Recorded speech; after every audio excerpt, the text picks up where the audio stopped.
हाँ भाई बेसबॉल हम तो कितना भी चेस कर लेंगे, लेकिन तीसरे ही मैच में हवा निकल गई। आखिर टॉस जीत के कह ही दिया।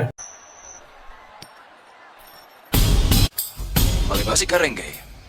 क्रिकेट के गॉड ने बल बजाकर मैच की शुभ शुरुआत की, लेकिन डकेट तो पहले से रेडी थे बुमराह, आकाशदीप और सिराज के आगे टेस्ट देने के लिए। पर बीच में आउट ऑफ सिलेबस आ गई नीतीश रेड्डी। ज्यादा अटैक दिखाने के चक्कर में जल्दी पेपर छोड़ के निकल गए 23 के स्कोर पर, और पोप अगले ही बॉल पे बच गए। गिल ने कैच जो छोड़ दी, जैसे इंग्लैंड के फैंस ने होप छोड़ दी बेसबॉल से। पर क्रॉली को नीतीश ने इतने ही जल्दी निकाला जैसे हम यूट्यूब एड स्किप करते हैं। अपने पहले ही ओवर में दोनों को भगा दिया। पर भाई ये कारनामा कैसे हो गया? रेड्डी अचानक ब्रैटली कैसे बन गया? तो मुझे तो बता दे कैसे किया था। मैं क्या आपके सामने बोल नहीं पाया मती को? मुझे घंटा नहीं पता कैसे हो गया।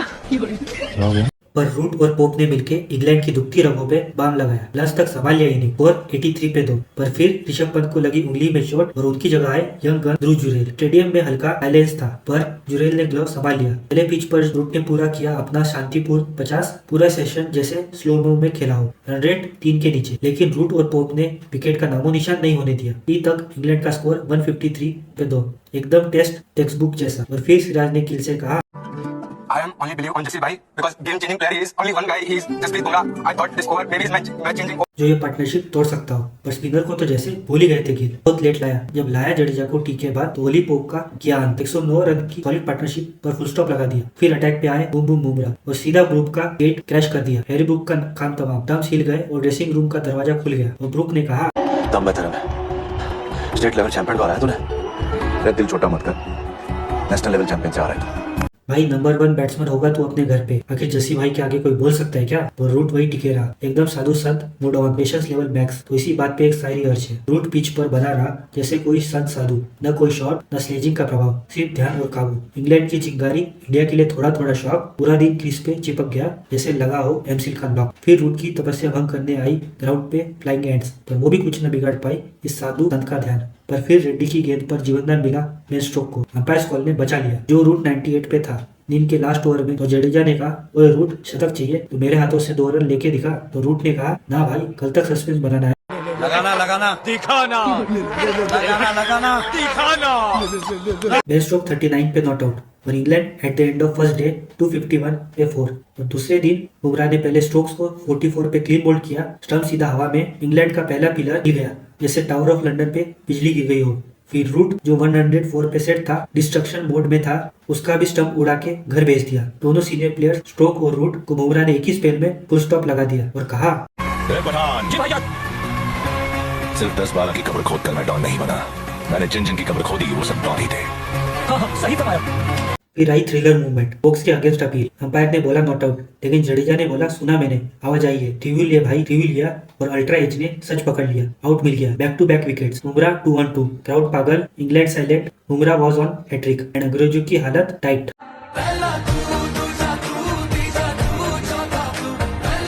भाई इस बंदे को सिर्फ बॉलर मत समझो, ये तो पूरा टेस्ट मैच का स्क्रिप्ट राइटर है। 271 पे 7 था स्कोर। लग रहा था इंग्लैंड 300 के अंदर बिखर जाएगी। बुमराह का स्पेल, जडेजा का प्रेशर, सब कुछ परफेक्ट था। लेकिन तभी एंट्री होती है जेमी स्मिथ की, इंडिया का परमानेंट माइग्रेन। ये बंदा तो न जाने कितनी बार नाइटमेयर बन चुका है हमारे लिए इस सीरीज में। और फिर से वही कहानी, आते ही ठोकना स्टार्ट कर दिया। 100 के स्ट्राइक रेट से नीचे तो बंदे को खेलना ही नहीं आता है। और इस बंदे ने तो फुटबॉल भी खेल लिया क्रिकेट की बॉल से। और सबसे बड़ी चूक केएल राहुल की वो कैच ड्रॉप। जेमी स्मिथ सिर्फ 5 रन पे था और इजी एज हाथों में आई, पर राहुल ने छोड़ दिया और कहा, प्रधान जी सॉरी बोला तो। बहुत बढ़िया, बहुत बढ़िया। इस सबसे अंग्रेज सॉरी ऐसा छोड़ के गए हैं कि किसी का मर्डर कर दीजिए और सॉरी बोल के किनारे से निकल जाएंगे।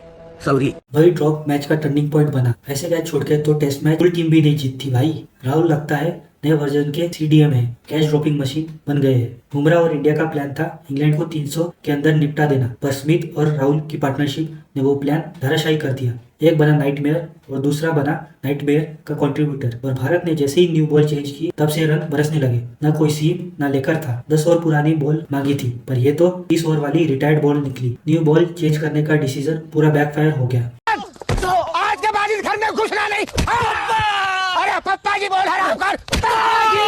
और भाई ये आकाशदीप की शक्ति आज के मैच में कहाँ गायब हो गई थी? एक मैच चले और फिर खुश हो गए। पहले ही सेशन में 22 ओवर में 103 रन ठोक दिए स्मिथ और आकाश ने मिलके। बेसबॉल को पूर्ण जन्म दे दिया। लंच तक स्कोर था 353 पे 7। इंडिया के चेहरे पे कंफ्यूजन और इंग्लैंड के ड्रेसिंग रूम में सेलिब्रेशन। लंच के बाद ही सिराज ने जेमी स्मिथ को 51 पर निपटाया। एक जरूरी ब्रेक थ्रू। फिर आए बूम बूम बुमराह का फाइफर। लॉर्ड्स ने एक और फाइफर जोड़ दिया अपने नाम, जोफ्रा आर्चर को बोल्ड मार के, और कहा वो एक हैबिट है वो एक हैबिट रहता है जो वाह क्या बात है, हैबिट बनाना पड़ता है।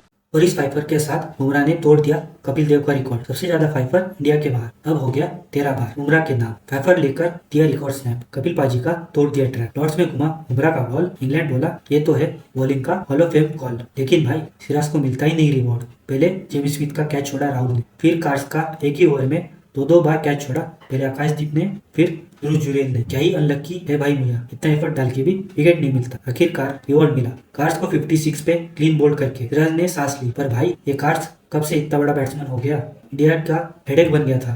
56 रन मार दिए इस बीकेएल ने, और फिर इनिंग खत्म। इंग्लैंड अलाउड 387 पे। आखिर क्यों हमारे पीछे पड़े हो, क्या बिगाड़ा है हमने तुम्हारा, हाँ? क्यों हमें चलते जीने नहीं देते? इंग्लैंड ने बेसबॉल नहीं दिखाया, पर यशस्वी ने अपना जैज़बॉल जरूर दिखाया। पहली ओवर में बॉक्स को ठोका 13 रन, लेकिन आर्चर ने अगले ही ओवर में जैज़बॉल की बिजली बुझा दी।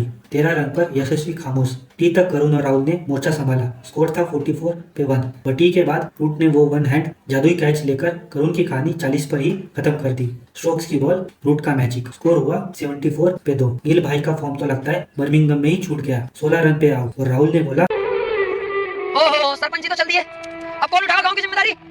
मैं उठाने के लिए तैयार हूँ गांव की जिम्मेदारी, आज से तुम्हारा सरपंच मैं। विकेट वॉक्स को मिला, पर जाने चाहिए था जेमी स्मिथ के खाते में। कैच पकड़ने के लिए इतना ऊपर स्टंप के पास जो खड़ा था, पंत को लेके सस्पेंस था, खेलेगा या फिजियो के साथ नेटफ्लिक्स देखेगा। पर भाई साहब आए नंबर 5 पर, और आते ही इंग्लैंड को म्यूट पे डाल दिया। राहुल और पंत ने मिलकर कोलैप्स से बचाया। डे 2 स्टंप 145 पे 3। गेम थोड़ा इधर थोड़ा उधर था, पर पंत और राहुल ने कहा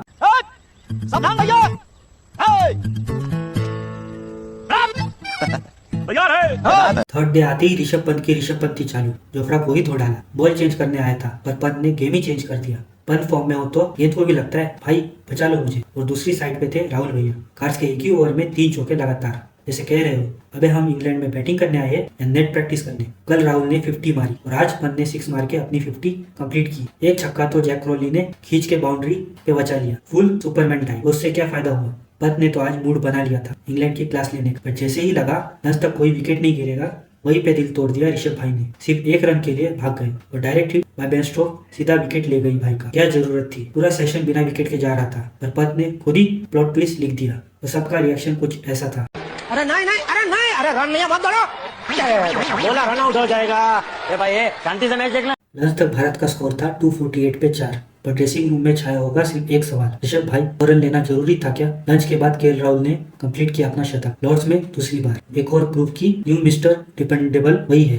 लेकिन जैसी सेंचुरी कंप्लीट हुई, अगले ही ओवर में बशीर ने केएल राहुल का पैकअप करा दिया। राहुल ने 100 मार के बोला, मेरे आका मैं इससे आगे नहीं जा सकता। तुम इससे आगे क्यों नहीं जा सकते? इंडिया तभी मुश्किल में आ गया। 254 पे 5। दोनों सेट बैटर्स राहुल और पंत एक के बाद एक पवेलियन की फ्लाइट ले चुके थे। अब पूरी उम्मीद थी जडेजा और नीतीश से, और उन्होंने टी तक इनिंग संभाल भी ली, लेकिन 100 सिर्फ 2.67 का। बीच में तो नीतीश 2 बार पोप के हाथों रनआउट होते होते बचे, और एक बार टकेट के डायरेक्ट हिट से भी। अरे भाई इतना जल्दी किस बात की है, ये टेस्ट मैच है, 100 मीटर की रेस नहीं। अभी तो थोड़ी देर पहले ऋषभ भी ऐसे ही आउट हुए थे। लगता है लॉर्ड्स में सबको हुसैन बोल्ट बनना है। आखिर 21वीं बॉल पर नीतीश ने खाता खोल ही दिया। भाई इतना इंतजार कराया आपने पहले रन के लिए, इतना इंतजार तो मेरे दोस्त भी नहीं कराते। 5 मिनट बोल के 1 घंटे बाद आते। जडेजा ने बशीर को इतनी जोर से मारा कि उंगली फ्रैक्चर कर दी भाई, बाकी वो डाला रूट ने।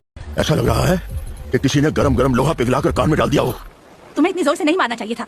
स्ट्रोक्स के बाउंसर से नीतीश भी हिल गए, लेकिन संभाल लिया खुद को टी तक। स्कोर था 316 पे 5। लेकिन जडेजा और नीतीश के बीच इतना मिसकम्युनिकेशन था कि लगा था रनआउट होना उनका फेवरेट स्पोर्ट्स है। बार बार बच रहे थे किसी तरह। पर टी के बाद स्ट्रोक्स ने नीतीश का काम तमाम किया, 29 पर आउट। जडेजा ने वहां से एंकर बने और बढ़िया इनिंग खेली, अपना 25th टेस्ट 50 कंप्लीट की। लेकिन 72 के स्कोर पर वॉक्स ने उनका शिकार किया, और उसी ओवर में आकाशदीप 2 बार आउट होने से बचे टीआरएस के कारण। हेलो, हमको हल्का में मत लेना। आकाशदीप ने तो जोफ्रा आर्चर की इज्जत उतार दी। क्या 6 मारा भाई। कमेंट्री रूम में भी तालियां बज गई, पर खुशी ज्यादा देर टिकी कहा। कार्स के बॉल पर ब्रुक ने पकड़ा हवाई कैच, आकाशदीप का ड्रीम खत्म। और उसके बाद ही आर्चर ने वॉशिंगटन को भी भेजा घर 23 के स्कोर पर। Score level 387, no lead for India. Absolute cinema. ऐसा 2015 के बाद पहली बार हुआ कि स्कोर लेवल हुआ टेस्ट में।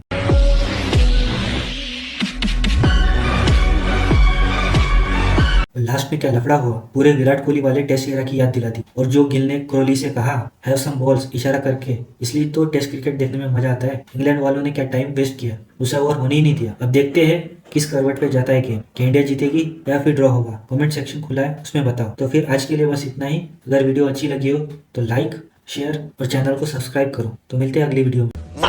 बैन करवाओगे क्या? शराब पिलवा रहे हो? कुछ नहीं होता, पी ले। अरे कहाँ गया? पागल। पीने के बाद